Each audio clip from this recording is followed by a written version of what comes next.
We've come here to Mae Sot as Global Angels Ambassadors. Mae Sot's one of the largest migrant areas in Thailand, with roughly 100,000 migrants that have come across from Burma, a lot of them children. There are 61 schools in the area that currently have 10,000 children, and we're going to be visiting some of the projects that are helping these children. We're also going to try and see if we can get into Burma, although it's unconfirmed yet. There's a high risk there, and see if we can get to some of the villages where a lot of these children are fleeing from.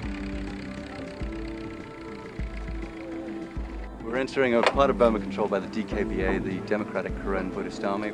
It's a breakaway faction from the KNLA, which meant that they basically control this area. They control the logging, probably mineral deals, possibly drugs.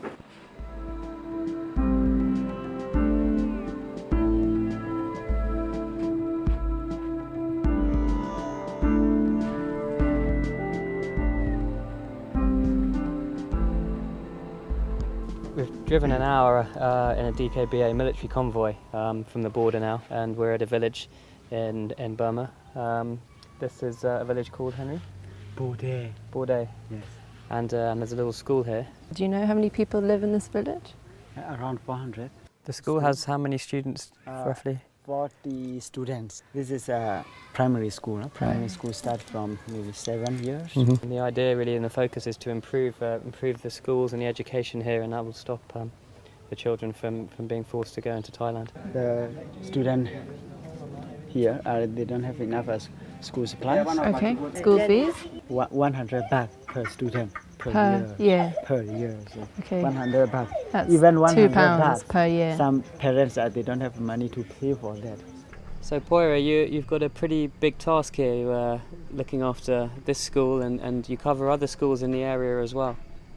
35 migrant learning center in Thai province, 5 areas, Merama, Phopra, Ungpang, Mae Sot and Tha Songyan, and also 15 IDP learning center along Thai-Burmese borders. That's a very large area to cover. Yes, around 10,000 students and 547 teachers. Wow. Yeah. And what are the main challenges you face with these learning centres and schools? The first thing is security. Because all of our migrant teachers and students are no identity or no people to stay in Thailand. So security is the first challenges. The second challenges is funding to run the school, to cover everything like transportation fees, rental, electricity, food, stationery, furniture, accommodation, and uniform. Everything needs for the school and the kids.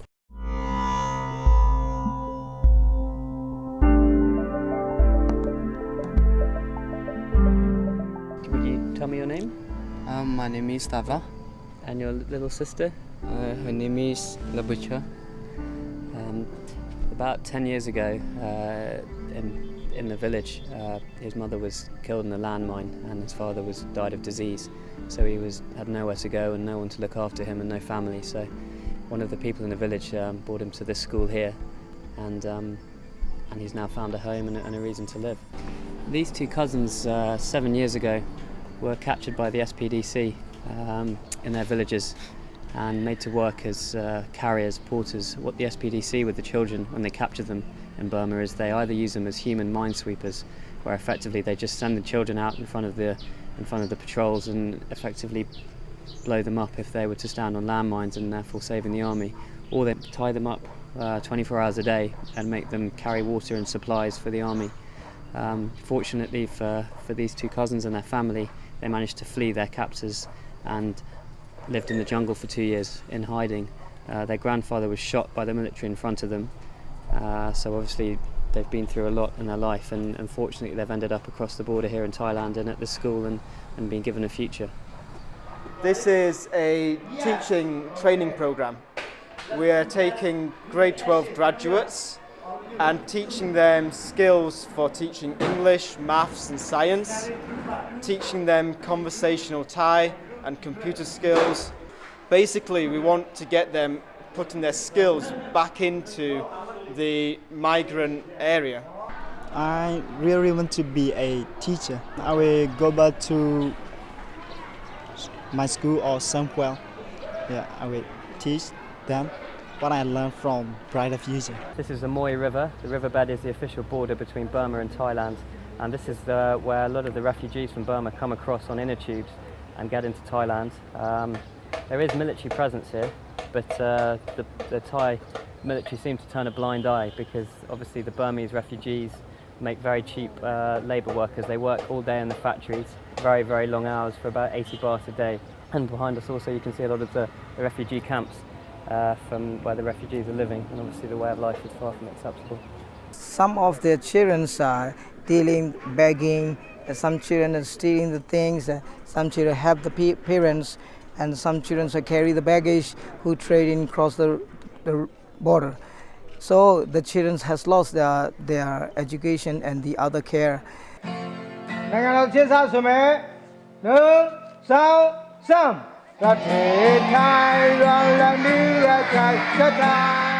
Well, we're here at the Agape Orphanage and Learning Centre, and this is a really remarkable project, really, which highlights the efforts of one man's vision, which is David, the headmaster over here. But it's really awe-inspiring and breathtaking, really, what he's done in just a short space of time, in 4 years, from where they've come from a little rented building to a church, and now this is incredible, and it shows that a little can go a long way.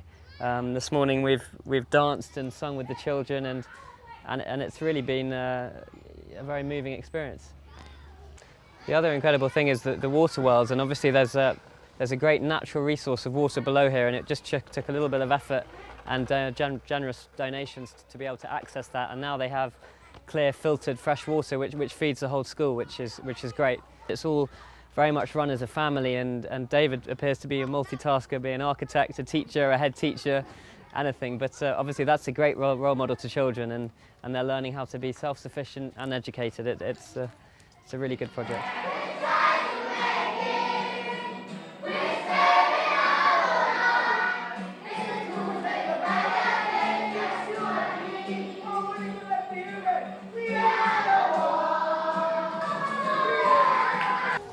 So we've just come to the Mai Tao clinic, which was started by Dr. Cynthia. Which part of the project would you say needs the money the most? We feed per day about 400 patients and their families. Wow. And then with the dry food program, we're feeding about 3,000 children per day.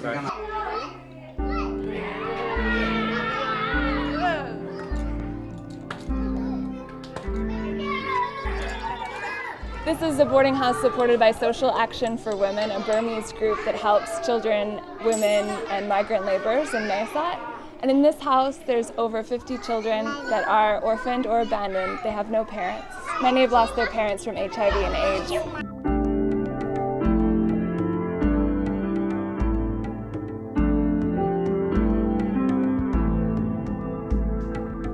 So we've just seen the CDTC, the Children's Development Training Centre, and it's fairly remote, rather large, and a lot of kids here, so they could definitely do with some more space in boarding houses.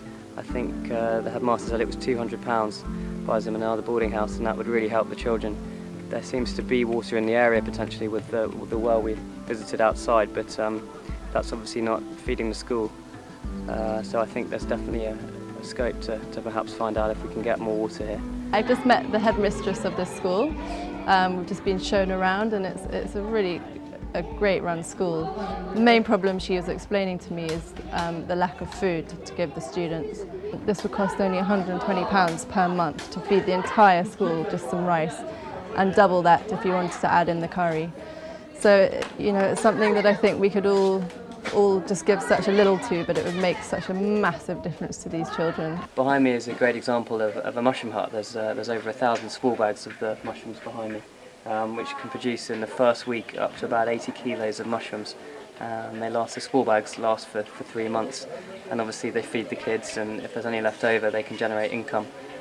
So step up and buy a mushroom hut. I think they're £400 for a mushroom hut. Yeah! Bye-bye! Bye-bye! Bye-bye!